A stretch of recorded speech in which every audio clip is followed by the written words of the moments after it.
Halina at pag-usapan natin dito mga boss, idol, ang kumakalat ngayong balita na kumambyo na nga daw ang Lakers at may chance ang bitawan si Austin Reeves sa trade deadline kapalit ang isang All-Star. May chance nga bang matuloy ito? Aalamin na rin natin dito ang update sa inilabas na balita ni Shams Charania tungkol sa trade ni Klay Thompson. Ito na nga ba ang oras para bitawan at buwagin ang kanilang Big 3? Pero bago yan, please don't forget to hit the notification bell at mag-subscribe sa ating channel.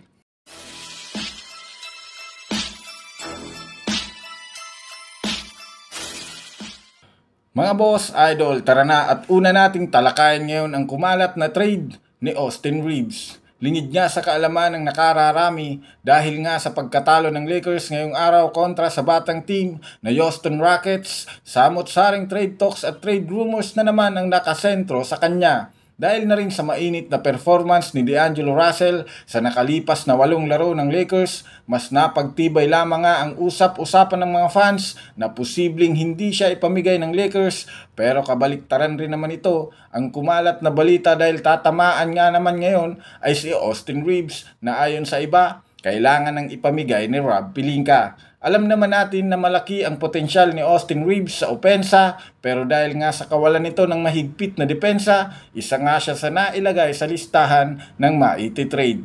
Kilala naman natin si Austin Reeves na ito nga ang pinakahinahabol ngayon ng mga teams na makuha sa Lakers.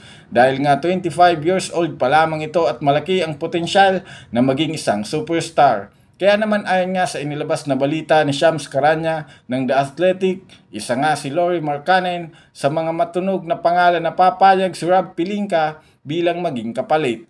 Sa kabilang dako naman tayo mga boss, idol, tungkol naman kay Klay Thompson.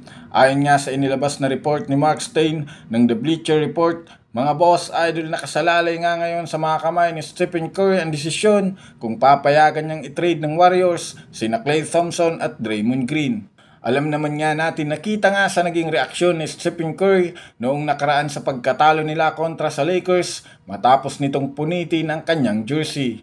Ayon pa nga sa sinabi nito, nagagalit siya sa pagiging inconsistent ng mga referee at maging ng kanyang mga kakampi. Meaning kahit man nga hindi niya sabihin kailangan ng mag-trade, alam naman natin na yun yung mismong pinupunto ni Stephen Curry. Isang malakihang trade na talaga namang makakatulong at makakapagpabago ng kanilang standings ngayon.